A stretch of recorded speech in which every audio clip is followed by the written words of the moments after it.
بسم اللہ الرحمن الرحیم۔ حضرت جابر بن عبداللہ رضی اللہ عنہما بیان کرتے ہیں کہ رسول اللہ صلی اللہ علیہ وآلہ وسلم نے ارشاد فرمایا، میری امت کو ماہ رمضان میں 5 تحفے ملے ہیں جو اس سے پہلے کسی نبی کو نہیں ملے۔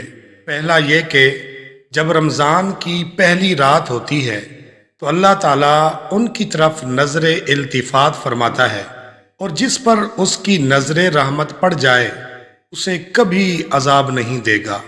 دوسرا یہ کہ شام کے وقت ان کے منہ کی بو اللہ تعالیٰ کو کستوری کی خوشبو سے بھی زیادہ اچھی لگتی ہے۔ تیسرا یہ کہ فرشتے ہر دن اور ہر رات ان کے لیے بخشش کی دعا کرتے رہتے ہیں۔ چوتھا یہ ہے کہ اللہ تعالیٰ اپنی جنت کو حکم دیتا ہے کہ میرے بندوں کے لیے تیاری کر لے اور مزین ہو جا، تاکہ وہ دنیا کی تھکاوٹ سے میرے گھر اور میرے دار رحمت میں پہنچ کر آرام حاصل کریں۔ پانچواں یہ ہے کہ جب رمضان کی آخری رات ہوتی ہے ان سب کو بخش دیا جاتا ہے۔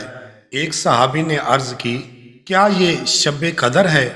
آپ صلی اللہ علیہ وآلہ وسلم نے ارشاد فرمایا، نہیں، کیا تم جانتے نہیں ہو کہ جب مزدور اپنے کام سے فارغ ہو جاتے ہیں تو انہیں پوری مزدوری دی جاتی ہے۔ اس حدیث کو امام بہقی نے روایت کیا ہے۔ اللہ تعالی ہم سب کو ماہ رمضان کی برکات نصیب فرمائے، آمین یا رب العالمین۔